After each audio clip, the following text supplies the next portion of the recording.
Hello दोस्तों, तो आज हम पढ़ने वाले हैं लूसेंट बिल्कुल आसान भाषा में, बिल्कुल सरल भाषा में। आज डे 1 है और डे 1 में हम पढ़ने वाले हैं हिस्ट्री के इम्पोर्टेंट क्वेश्चंस। 90% जो क्वेश्चंस बनते हैं स्टूडेंट, ये आपके लूसेंट से ही बनते हैं। जीके जीएस के 90% क्वेश्चंस एग्जाम्स में लूसेंट से बनते हैं।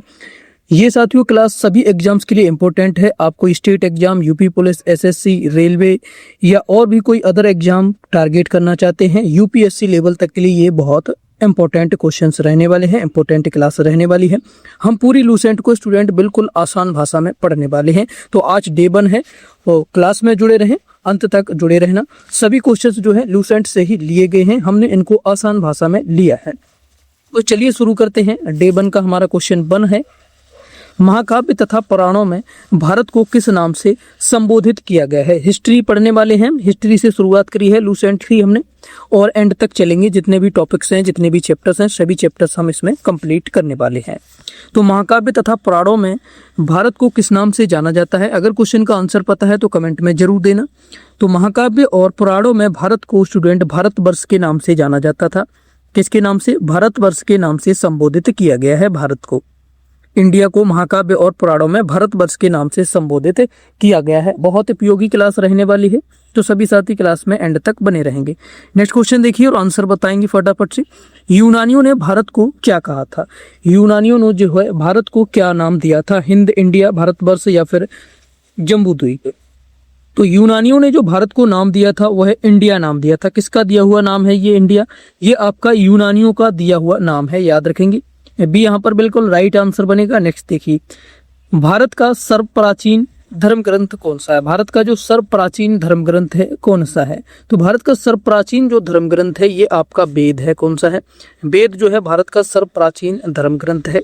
सी यहाँ पर बिल्कुल राइट आंसर होगा। नेक्स्ट क्वेश्चन देखिए इसी तरीके से। अगला क्वेश्चन देखिए, वेदों के संकलनकर्ता किसे माना जाता है? वेदों के संकलनकर्ता जो माने जाते हैं ये आपके महर्षि कृष्ण द्वैपायन और वेदव्यास माने जाते हैं। महर्षि कृष्ण द्वैपायन वेदव्यास को जो है वेदों का संकलन करता माना जाता है। बी यहाँ पर बिल्कुल राइट आंसर होगा। बिल्कुल आसानी से आप पढ़ते चलेंगे। सभी क्वेश्चन लूसेंट के ही हैं स्टूडेंट, जो आपको बोरिंग ना लगे इसलिए इनको मैंने एक आसान एमसीक्यू भाषा में परिवर्तित करके लाया हूँ। ऋग्वेद में कुल कितने मंडल होते हैं? ऋग्वेद में जो मंडलों की संख्या होती है इसमें आपके जो कुल 10 मंडल होते हैं। कितने मंडल होते हैं? 10 मंडल जो है ऋग्वेद में होते हैं। बी बिल्कुल सही जवाब होगा। अगला देखिए, ऋग्वेद की रचनाओं को पढ़ने वाला ऋषि को क्या कहा जाता है? ऋग्वेद की रचनाओं को पढ़ने वाले जो ऋषि होते हैं उनको क्या कहा जाता है? तो ऋग्वेद की पढ़ने वाली रचनाओं को वाले ऋषि को क्या कहा जाता है? होत्र कहा जाता है। क्या कहा जाता है? इनको होत्र कहा जाता है। जो ऋग्वेद की ऋचाओं को पढ़ता है उस ऋषि को क्या कहा जाता है? होत्र कहा जाता है। सी बिल्कुल सही जवाब होगा। नेक्स्ट क्वेश्चन पर चलने से पहले एक रिक्वेस्ट है, जो साथी चैनल से नए जुड़े हैं चैनल को सब्सक्राइब करके बेल आइकन को अभी ऑन कर लें ताकि आने वाली सभी इंपॉर्टेंट क्लास की जानकारी आपको मिल सके। स्टूडेंट इतनी सिंपल भाषा में आपको पूरे यूट्यूब पर नहीं मिलेगा। अगले देखिए क्वेश्चन, प्रसिद्ध गायत्री मंत्र ऋग्वेद के किस मंडल में स्थित है? प्रसिद्ध गायत्री मंत्र जो है ऋग्वेद के कौन से मंडल में स्थित है? तो यह जो गायत्री मंत्र है ये आपके ऋग्वेद के तीसरे मंडल में, 3rd मंडल में ये स्थित है। कौन से मंडल में है? तीसरे मंडल में गायत्री मंत्र ऋग्वेद के स्थित है। नेक्स्ट है, ऋग्वेद में 9वें मंडल में किस देवता का उल्लेख है? ऋग्वेद के अंदर जो है 9वें मंडल में किस देवता का उल्लेख है? तो 9वें मंडल में ऋग्वेद में जो है आपका सोम देवता का उल्लेख है। किसका उल्लेख है? सोम देवता का उल्लेख है। सोम देवता का इसमें उल्लेख है। कौन से मंडल में है? 9वें मंडल में है। ऋग्वेद के 9वें मंडल में है, याद रखेंगे 9वें मंडल में है। सी बिल्कुल राइट होगा। नेक्स्ट देखिए, ऋग्वेद में 8वें मंडल की हस्तलिखित ऋचाओं को क्या कहा जाता है? ऋग्वेद में जो 8वें मंडल की हस्तलिखित ऋचाएं हैं उनको क्या कहा जाता है? तो हस्तलिखित जो ऋचाएं हैं उनको खिल कहा जाता है। क्या कहा जाता है? उन्हें खिल कहा जाता है। ऋग्वेद में जो 8वें मंडल में हस्तलिखित जो ऋचाएं हैं उन्हें खिल कहा जाता है। क्या कहा जाता है? खिल कहा जाता है, याद रखेंगे। नेक्स्ट, चतुस्र वर्ण समाज की कल्पना का आदि स्रोत ऋग्वेद के किस भाग में है? चतुस्र वर्ण समाज की कल्पना का आदि स्रोत जो है ऋग्वेद की किस भाग में स्थित है? तो ऋग्वेद के ये पुरुष सूक्त 10वां मंडल में स्थित है, पुरुष सूक्त कहते हैं इसे, और ये 10वां मंडल में स्थित है। किसमें है? 10वें मंडल में है। नेक्स्ट देखिए, ऋग्वेद में इंद्र के लिए कितनी ऋचाओं की रचना की गई है? ऋग्वेद में इंद्र के लिए कितनी ऋचाओं की रचना की गई है? तो ऋग्वेद में इंद्र के लिए जो है 250 ऋचाओं की रचना की गई है। कितनी? 250 ऋचाओं की रचना की गई है। किसके लिए की गई है? इंद्र के लिए की गई है। इंद्र के लिए की गई है, याद रखेंगे। बी बिल्कुल सही जवाब होगा। अगला देखिए, वैदिक साहित्य में ऋग्वेद के बाद किसका स्थान आता है? वैदिक साहित्य में ऋग्वेद के बाद जो है किसका स्थान आता है? तो वैदिक साहित्य में ऋग्वेद के बाद ये आपका शतपथ ब्राह्मण का स्थान आता है। किसका आता है? शतपथ ब्राह्मण का स्थान आता है। बी यहाँ पर बिल्कुल राइट होगा। अगले क्वेश्चन देखिए इसी तरीके से, कौन सा वेद गद्य एवं पद्य दोनों में रचित है? ऐसा कौन सा वेद है जो गद्य और पद्य दोनों में रचित है, दोनों में लिखा गया है? तो वह वेद आपका है कौन सा है? यजुर्वेद है। ये गद्य और पद्य दोनों में रचित है। सी यहाँ पर बिल्कुल सही जवाब होगा। अगला देखिए, भारतीय संगीत का जनक किस वेद को माना जाता है? तो भारतीय संगीत का जनक जो माना जाता है ये आपका साम वेद को माना जाता है। यहीं से भारतीय संगीत का जो है जन्म हुआ है, इसी को इसलिए जनक माना जाता है। भारतीय संगीत का है, साम वेद को माना जाता है। याद रखेंगे, सामवेद जो है संगीत से रिलेटेड है। संगीत सा से सामवेद, सा से संगीत, यहां से रिलेट करेंगे। अगला देखिए, सभा एवं समिति को प्रजापति की 2 पुत्रियां किस वेद में कहा गया है? सभा और समिति को प्रजापति की 2 पुत्रियां कहा गया है। ये कौन से वेद में कहा गया है? तो ये स्टूडेंट कहा गया है आपका अथर्व वेद में कहा गया है। सभा एवं समिति को प्रजापति की 2 पुत्रियां कहा गया है। बी यहाँ पर बिल्कुल राइट होगा। अगला देखिए, वेदों को भली भांति समझाने के लिए कितने वेदांगों की रचना की गई है? वेदों को भली भांति समझाने के लिए कितने वेदांगों की रचना की गई है, जिससे कि वेदों को भली भांति समझा जा सके? कितने वेदांगों की रचना की गई है? तो इसके लिए जो है 6 वेदांगों की रचना की गई है। कितने? 6 वेदांगों की रचना की गई है, जिससे वेदों को भली भांति से समझा जा सके। नेक्स्ट देखिए, इसी तरह से पुराणों की कुल संख्या कितनी मानी जाती है? पुराणों की कुल संख्या जो है मानी गई है ये आपकी कुल 18 पुराणों की संख्या मानी गई है। कितनी मानी गई है? पुराणों की कुल संख्या जो है 18 मानी गई है, 18 मानी गई है। सी यहाँ पर बिल्कुल सही होगा। अगला देखिए, सबसे प्राचीन एवं प्रामाणिक पुराण कौन सा है? सबसे प्राचीन है और प्रामाणिक भी है, कौन सा पुराण है? तो सबसे प्राचीन और प्रामाणिक पुराण जो है ये आपका मत्स्य पुराण है। कौन सा है? ये सबसे प्राचीन पुराण है। कौन सा है? मत्स्य पुराण है। ये याद रखेंगे आप, मत्स्य पुराण है। कौन सा है? मत्स्य पुराण है, सबसे प्राचीन है और प्रामाणिक भी है ये। अगला क्वेश्चन देखिए, विष्णु पुराण किस वंश से संबंधित है? जो विष्णु पुराण है ये कौन से वंश से संबंधित है? तो विष्णु पुराण जो है ये आपका मौर्य वंश से संबंधित है। किससे संबंधित है? मौर्य वंश से संबंधित है। कौन सा है? विष्णु पुराण। विष्णु पुराण जो है ये आपका मौर्य वंश से संबंधित है, याद रखेंगे। अगला देखिए, स्त्री को पुरुष की अर्धांगिनी किस ग्रंथ में कहा गया है? स्त्री को पुरुष की अर्धांगिनी कहा गया है, ये कौन से ग्रंथ में कहा गया है? तो ये स्टूडेंट आपका शतपथ ब्राह्मण ग्रंथ में कहा गया है। किसने कहा गया है? शतपथ ब्राह्मण ग्रंथ में जो है स्त्री को पुरुष की अर्धांगिनी कहा गया है। नेक्स्ट देखिए, स्मृति ग्रंथों में सबसे प्राचीन एवं प्रामाणिक किसे माना जाता है? स्मृति ग्रंथों में सबसे प्राचीन एवं प्रामाणिक किसे माना गया है?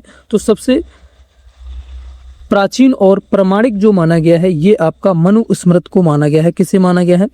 मनुस्मृति को माना गया है। मनुस्मृति को सबसे स्मृति ग्रंथों में सबसे प्राचीन और प्रामाणिक माना गया है। हालांकि मनुस्मृति जो है ये बिल्कुल सही नहीं है, इससे जीवन नहीं चल सकता है, ये आप जानते हैं। इसमें काफी चीजें जो है गलत लिखी गई हैं, काफी अपवाद है, इसमें बहुत ज्यादा अपवाद है। आगे देखिए क्वेश्चन नंबर 22, जैन साहित्य को क्या कहा जाता है? तो जैन साहित्य को जो है आगम कहा जाता है। क्या कहा जाता है? जैन साहित्य को आगम कहा जाता है, याद रखेंगे। जैन साहित्य को क्या कहा जाता है? आगम कहा जाता है।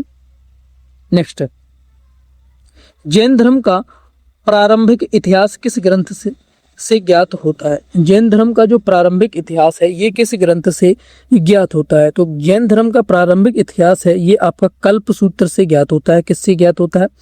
कल्प सूत्र से ये ज्ञात होता है, याद रखेंगे। कल्प सूत्र से प्रारंभिक इतिहास जो है जैन धर्म का ज्ञात होता है। नेक्स्ट है, अर्थशास्त्र के लेखक कौन है? अर्थशास्त्र के लेखक जो है ये आपके चाणक्य हैं। कौन है? अर्थशास्त्र के लेखक जो है चाणक्य को माना गया है। किसे माना गया है? चाणक्य को अर्थशास्त्र का लेखक माना गया है।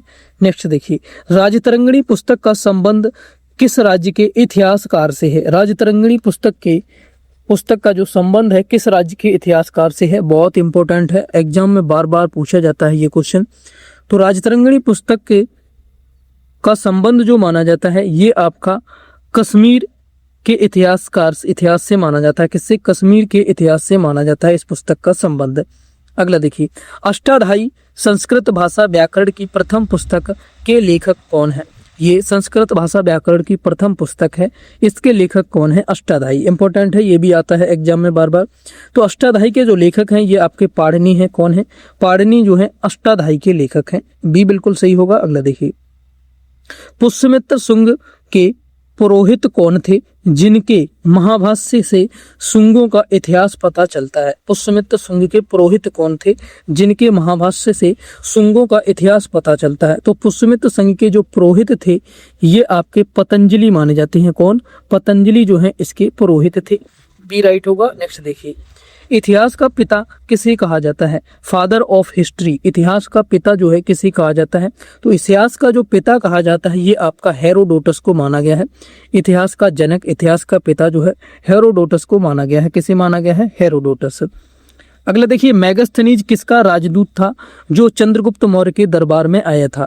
मेगास्थनीज जो था किसका राजदूत था? ये चंद्रगुप्त मौर्य के दरबार में आया था। तो मेगास्थनीज जो था ये आपका सेल्यूकस निकेटर का राजदूत था। किसका था? सेल्यूकस निकेटस का, ये निकेटर का राजदूत था। नेक्स्ट, इंडिका नामक पुस्तक की रचना किसने की थी? तो इंडिका नामक जो पुस्तक की रचना की थी ये आपकी मेगास्थनीज ने की थी। किसके द्वारा की गई?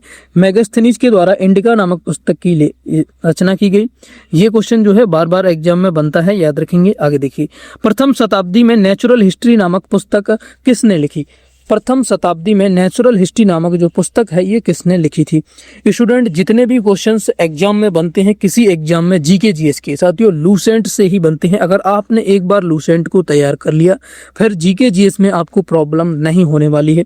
स्टूडेंट, मैं कोशिश करूंगा जीके जीएस जो लूसेंट के सभी चैप्टर आपको कंप्लीट करा दूं। आज डे 1 में हम हिस्ट्री कंप्लीट कर रहे हैं, अभी डे 2 भी आएगा जो कल आएगी क्लास, उसमें भी हम हिस्ट्री ही कंप्लीट करेंगे, जिसमें जितने भी इंपॉर्टेंट क्वेश्चन बनसे हैं सब यहाँ पर कंप्लीट हम कर लेंगे।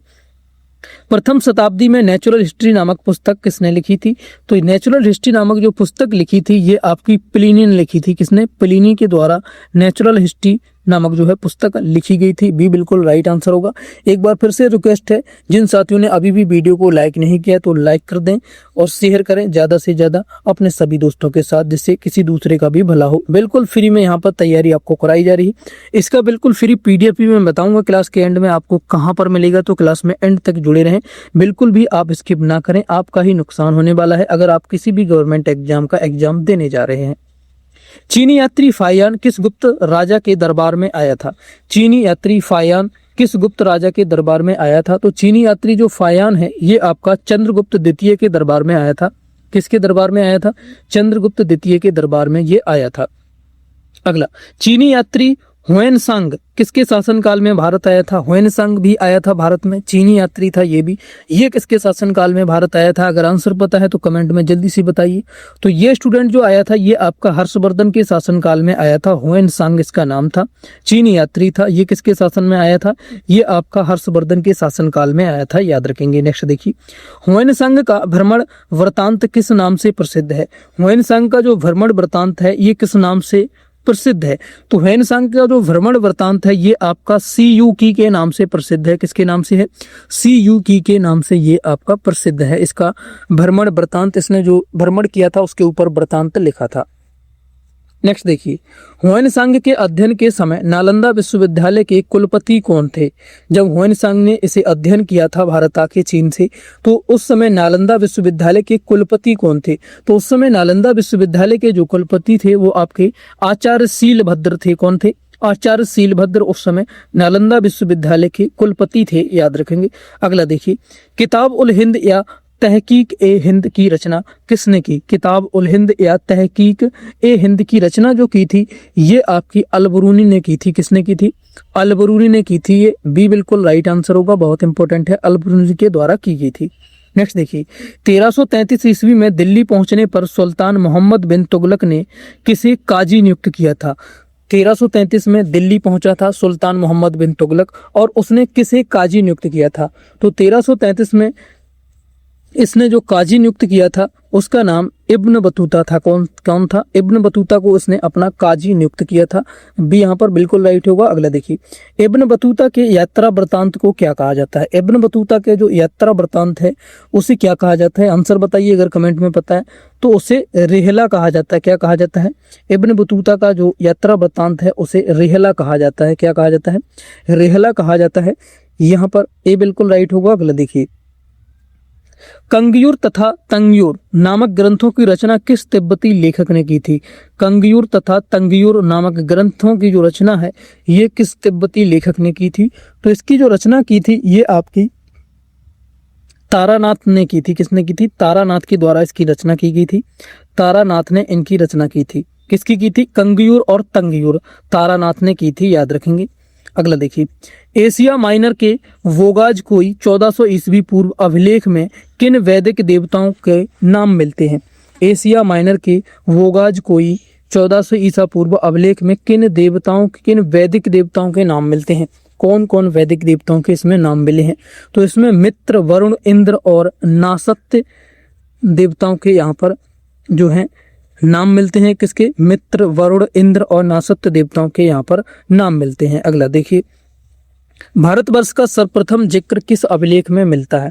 जिसमें भारतवर्ष का जिक्र हुआ है, कौन सा अभिलेख है जिसमें सर्वप्रथम जिक्र मिला है भारतवर्ष का? तो वह अभिलेख जो है स्टूडेंट जिसमें भारतवर्ष का जिक्र मिलता है वो आपका हाथी गुम्फा अभिलेख है। कौन सा है? हाथी गुम्फा अभिलेख है जिसमें भारतवर्ष का सर्वप्रथम जिक्र मिला है। अगला देखिए, सती प्रथा का पहला लिखित साक्ष्य किस अभिलेख से प्राप्त हुआ है? सती प्रथा का जो है साक्ष्य मिला है, जहां पर सती प्रथा चलती थी उसका साक्ष्य सर्वप्रथम किस अभिलेख से मिला है? तो सती प्रथा का जो साक्ष्य मिला है ये आपका एरड़ अभिलेख से मिला है। कहां से मिला है? एरड़ अभिलेख से मिला है। ये एरड़ अभिलेख से मिला है। बी राइट होगा। इसमें सती प्रथा जो है प्रचलित थी। सती प्रथा क्या होती है जिनको नहीं पता है, सती प्रथा एक ऐसी प्रथा थी, ये काली प्रथा ही मानिए इसको, जिसमें अगर किसी औरत का पति मर जाता था तो उसके साथ जो है पत्नी को भी उसी आग में जला दिया जाता था, जिंदा ही जला दिया जाता था, जो कि बहुत खतरनाक प्रथा थी। इसे एक अंग्रेज शासक ने ही बंद कराया था। आगे देखिए, अभिलेखों का अध्ययन क्या कहलाता है? अभिलेखों का जो अध्ययन है स्टूडेंट, अभिलेखों का अध्ययन जो है इसे एपिग्राफी कहा जाता है। क्या कहा जाता है? एपिग्राफी जो है अभिलेखों के अध्ययन को कहा जाता है। एपिग्राफी इंपॉर्टेंट है, ये पूछे जाएगा क्वेश्चन एग्जाम में। एपिग्राफी किसे कहा जाता है या अभिलेखों के अध्ययन को क्या कहा जाता है? तो याद रखेंगे एपिग्राफी कहा जाता है। नेक्स्ट, भारत में 1863 में पुरापाषाण कालीन औजारों की खोज करने वाले प्रथम व्यक्ति कौन थे? पुरापाषाण कालीन औजारों की खोज करने वाले प्रथम व्यक्ति कौन थे जिन्होंने 1863 में खोज की थी? तो पुरापाषाण कालीन जो औजारों की खोज की थी ये आपकी रॉबर्ट ब्रूस फ्रूट ने की थी। किसने? रॉबर्ट ब्रूस फ्रूट के द्वारा की गई थी, 1863 में की गई थी। बी बिल्कुल राइट होगा। आगे देखिए, आग का आविष्कार किस काल में हुआ था? आग का जो आविष्कार हुआ था स्टूडेंट ये आपका याद रखेंगे पुरापाषाण काल में हुआ था। कब हुआ था? पुरापाषाण काल में आग का आविष्कार हुआ था। ए राइट होगा। अगला देखिए, मनुष्य में स्थायी निवास की प्रवृत्ति तथा पहिए का आविष्कार किस काल में हुआ था? ये इंपॉर्टेंट है। तो पहिए का आविष्कार जो हुआ था ये आपका नवपाषाण काल में हुआ था। किसमें हुआ था? नवपाषाण काल में पहिए का आविष्कार हुआ था। बी राइट होगा। अगला देखिए, मनुष्य ने सर्वप्रथम किस धातु का प्रयोग किया था? मनुष्य के द्वारा सर्वप्रथम कौन सी धातु का उपयोग हुआ था? तो मनुष्य ने सर्वप्रथम जो है तांबा धातु का उपयोग किया था। किसका उपयोग किया था? तांबा का उपयोग सर्वप्रथम मनुष्य ने किया था। बी बिल्कुल राइट होगा। अगला देखिए, मनुष्य द्वारा बनाया जाने वाला प्रथम औजार कौन सा था? मनुष्य ने सबसे पहले कौन सा औजार बनाया था? तो मनुष्य द्वारा सबसे पहले बनाया जाने वाला औजार कुल्हाड़ी था। क्या था? कुल्हाड़ी बनाई थी मनुष्य ने सबसे पहले। बी बिल्कुल राइट होगा, कुल्हाड़ी बनाई थी। आगे देखिए, भारत में मनुष्य संबंधी सबसे पहला प्रमाण किस घाटी में मिलता है? भारत में मनुष्य संबंधी सबसे पहला प्रमाण है ये किस घाटी से मिलता है? तो ये प्रमाण जो है नर्मदा घाटी से मिलता है। कहाँ से? मनुष्य संबंधी पहला प्रमाण जो है ये आपका नर्मदा घाटी से मिलता है। नेक्स्ट, सिंधु सभ्यता की सर्वमान्य तिथि 14 पद्धति के अनुसार क्या मानी गई है? C14 पद्धति के अनुसार सिंधु सभ्यता की जो सर्वमान्य तिथि है ये क्या मानी गई है? तो सिंधु सभ्यता की जो सर्वमान्य तिथि मानी गई है ये आपकी 2400 ईसा पूर्व से 1700 ईसा पूर्व मानी गई है। कितनी? 2400 ईसा पूर्व से 1700 ईसा पूर्व मानी गई है। आगे देखिए, सिंधु सभ्यता की खोज 1921 में किसने की थी? सिंधु सभ्यता की जो खोज 1921 में की गई थी ये आपकी राय बहादुर दयाराम साहनी ने की थी। किसने की थी? राय बहादुर दयाराम साहनी के द्वारा की गई थी। बी बिल्कुल सही जवाब होगा। अगला देखिए, सिंधु सभ्यता का सबसे पश्चिमी परास्थल सुतका गेंडोर किस नदी के किनारे स्थित है? सुतका गेंडोर जो है किस नदी के किनारे स्थित है? सिंधु सभ्यता का सबसे पश्चिमी परास्थल है ये। तो ये स्टूडेंट स्थित है, ये आपका कौन सी नदी के तट पर स्थित है? तो यह आपका स्थित है दास्क नदी के किनारे पर स्थित है। कहां पर है? दास्क नदी के किनारे पर यह स्थित है। बी राइट होगा। अगला देखिए, स्वतंत्रता प्राप्ति के पश्चात हड़प्पा संस्कृति के सर्वाधिक स्थल किस राज्य में खोजे गए हैं? स्वतंत्रता प्राप्ति के पश्चात हड़प्पा संस्कृति के जो सर्वाधिक स्थल खोजे गए हैं ये किस राज्य में खोजे गए हैं? तो ये स्टूडेंट आपके गुजरात राज्य में खोजे गए हैं। स्वतंत्रता के बाद जब भारत आजाद हुआ उसके बाद में ये गुजरात में खोजे गए हैं सबसे ज्यादा। आगे देखिए, सिंधु सभ्यता के प्रमुख बंदरगाह कौन से थे? तो सिंधु सभ्यता के जो प्रमुख बंदरगाह थे ये आपके लोथल और सुतकोतदा थे। कौन थे? लोथल एवं सुतकोतदा जो है इसके बंदरगाह थे, प्रमुख बंदरगाह थे सिंधु सभ्यता के। आगे देखिए, जुते हुए खेत और नक्काशीदार ईंटों के प्रयोग का साक्ष्य कहां से मिला था? तो जुते हुए खेत और नक्काशीदार ईंटों का जो साक्ष्य मिला था ये आपका कालीबंगन से मिला था। कहां से मिला था? कालीबंगन से मिला था। बी बिल्कुल राइट होगा। स्टूडेंट क्वेश्चन बहुत इंपॉर्टेंट है, आगे क्वेश्चन और ज्यादा उपयोगी है तो इसके बिल्कुल मत करना, पूरी क्लास को एंड तक जरूर देख कर जाना। जिन साथियों ने यहाँ तक क्लास देख ली है वो अपने एग्जाम को लेकर सीरियस हैं, तो आप एंड तक जुड़े रहें। अच्छी तरीके से आपको हिस्ट्री यहाँ से कवर होने वाली है। अगला देखिए, नर्तकी की एक कांस्य मूर्ति कहां से प्राप्त हुई थी? नर्तकी की एक कांस्य मूर्ति मिली थी हड़प्पा सभ्यता से। ये कहां से प्राप्त हुई थी, कहां से मिली थी? तो ये स्टूडेंट नर्तकी की एक जो नर्तकी की जो मूर्ति मिली थी ये आपकी मोहनजोदड़ो से मिली थी। कहां से? सिंधु सभ्यता में ये आपकी मोहनजोदड़ो से मिली थी। कहां से? मोहनजोदड़ो से। अगला देखिए, मनके बनाने के कारखाने कहाँ मिले थे? मनके बनाने के जो कारखाने मिले हैं ये कहां से मिले थे? तो ये आपके लोथल एवं चन्हूदड़ो से मिले थे। मनके बनाने के कारखाने मिले थे यहाँ से।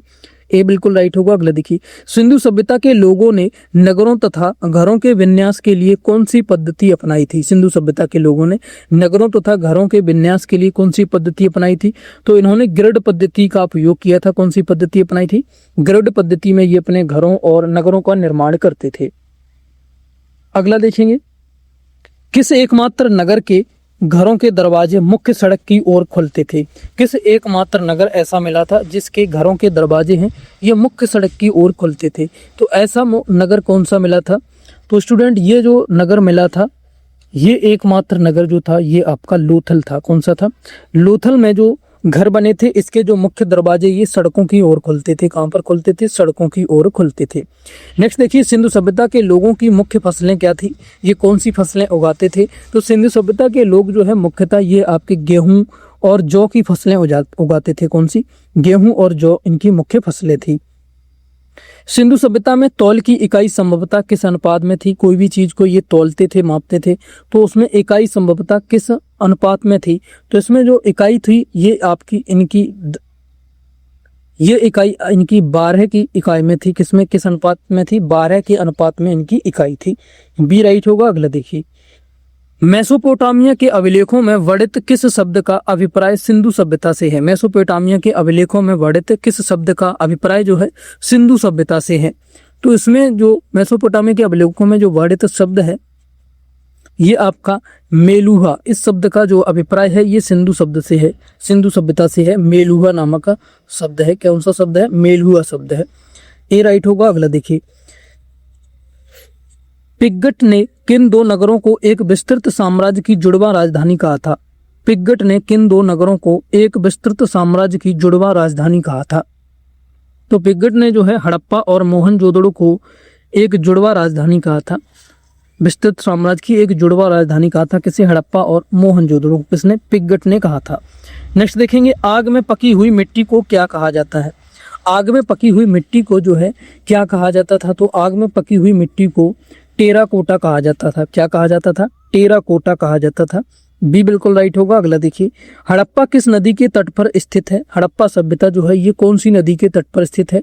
तो हड़प्पा सभ्यता जो है स्टूडेंट ये आपकी रावी नदी के तट पर स्थित है। किस पर है? रावी नदी के तट पर स्थित है। बी बिल्कुल सही जवाब होगा। अगला देखिए, मोहनजोदड़ो की खोज 1922 में किसने की थी? मोहनजोदड़ो की जो खोज हुई थी 1922 में हुई थी। इसकी खोज किसके द्वारा की गई थी? तो राखलदास बनर्जी ने मोहनजोदड़ो की खोज की थी। किसने? राखलदास बनर्जी के द्वारा की गई थी। नेक्स्ट है, ऋग्वेदिक काल का समय अंतराल क्या माना जाता है? ऋग्वेदिक काल का जो समय अंतराल माना जाता है ये आपका 1500 से 1000 ईसा पूर्व माना जाता है। कितना? 1500 से 1000 ईसा पूर्व ऋग्वेदिक काल का समय माना जाता है। आगे देखिए, मैक्स मूलर ने आर्यों का मूल निवास स्थान किसे माना है? मैक्स मूलर ने जो आर्यों का मूल निवास स्थान माना था ये माना था इन्होंने मध्य एशिया को। किसको माना था? मध्य एशिया को मैक्स मूलर ने आर्यों का मूल निवास स्थान माना था। अगला क्वेश्चन देखिए इसी तरीके से, आर्यों द्वारा विकसित सभ्यता किस प्रकार की थी? आर्यों ने जो सभ्यता विकसित की थी वह किस प्रकार की सभ्यता थी? तो आर्यों ने जो सभ्यता विकसित थी ये एक ग्रामीण सभ्यता थी। कैसी सभ्यता थी? आर्यों द्वारा विकसित सभ्यता एक ग्रामीण सभ्यता थी। बी बिल्कुल सही जवाब होगा। नेक्स्ट देखिए, आर्यों की भाषा क्या थी? आर्यों की भाषा कौन सी थी? प्राकृत थी, पाली थी, संस्कृत थी या फिर हिंदी थी? इस क्वेश्चन का आंसर आप लोग कमेंट करके जरूर बताना। आज के सेशन में इतने ही क्वेश्चन हम लाए हैं। ये HW के लिए आपके लिए क्वेश्चन दिया जा रहा है और 70 क्वेश्चंस में से आपका स्कोर क्या आया है कमेंट करके जरूर बताना। आज डे 1 में साथियों हमने हिस्ट्री की है और डे 2 जो आएगा स्टूडेंट, डे 2 में हम हिस्ट्री ही करने वाले हैं जिसमें पार्ट 2 हम करेंगे। जितने भी इंपॉर्टेंट और क्वेश्चंस बनते हैं वो हम कंप्लीट करेंगे। लूसेंट से ही हम कंप्लीट करने वाले हैं। क्लास कैसी लगी स्टूडेंट? बिल्कुल आसान भाषा में लगी तो कमेंट करके जरूर बताएं और लाइक करें, शेयर करें और जिन साथियों ने अभी चैनल को सब्सक्राइब नहीं किया तो सब्सक्राइब कर लें जिससे कि आगे डे 2 की क्लास आने वाली जानकारी सभी सबसे पहले आपको मिले। बेल आइकन को भी ऑन कर लें जिससे कि आप एक अच्छी तैयारी कर पाएं। और आप किस गवर्नमेंट एग्जाम की तैयारी कर रहे हैं कमेंट करके जरूर बताएं। यह क्लास जो है सभी एग्जाम्स के लिए इंपॉर्टेंट है और इसका बिल्कुल फ्री PDF हमारे टेलीग्राम चैनल पर आपको मिल जाएगा जिसका लिंक वीडियो के डिस्क्रिप्शन में दिया गया है। जिन साथियों ने ज्वाइन नहीं किया वहां से जाकर जरूर ज्वाइन कर लें। और साथियों डिस्क्रिप्शन में हमारे फेसबुक पेज का भी लिंक मिलेगा, वहां पर भी हमें फॉलो जरूर करें। वहां से भी आपको कुछ अपडेट्स मिलती रहती हैं, इंपॉर्टेंट अपडेट्स मिलती रहती हैं। कोई बुक बाई करना चाहते हैं या लूसेंट की ही बुक बाई करना चाहते हैं तो साथियों नीचे डिस्क्रिप्शन में लिंक मिलेगा, वहां से जाकर जरूर बाई करें। अगर आप बाई करना चाहते हैं उस लिंक से जाकर आप आसानी से बाई कर सकते हैं स्टूडेंट। और क्लास कैसी लगी? अच्छी लगी तो ज़्यादा से ज़्यादा शेयर करें और लाइक करें सभी साथी। मिलते हैं नेक्स्ट क्लास में। कितने साथी चाहते हैं इसका डे 2 आना चाहिए, पार्ट 2 आना चाहिए कमेंट करके जरूर बताएं। जुड़े रहिए मेरे साथ स्टूडेंट। जीके जीएस में लूसेंट आपको बिल्कुल कवर करा देंगे शुरू से लेकर एंड तक एकदम सिंपल भाषा में। जितने भी इंपॉर्टेंट क्वेश्चंस बनते हैं इसी तरीके से आपको कंप्लीट करा दिए जाएंगे। तो जुड़े रहिए स्टूडेंट। अगर आप रेलवे ग्रुप डी की तैयारी कर रहे हैं तो स्टूडेंट मैंने साइंस की और जीके जीएस की important classes railway group D के लिए कराई हैं तो जाकर जरूर देखें। और साथियों अगर आप हिंदी की तैयारी करना चाहते हैं तो हमारा दूसरा चैनल फ्यूचर एग्जाम्स जिसका लिंक इसी चैनल के साथ मिलेगा उसको भी जाकर जरूर ज्वाइन कर लें। वहाँ पर हम हिंदी की एक डिटेल में तैयारी बिल्कुल फ्री में करा रहे हैं तो उसे भी जाकर जरूर सब्सक्राइब करें। मिलते हैं नेक्स्ट सेशन में, तब तक के लिए थैंक यू। जय हिंद।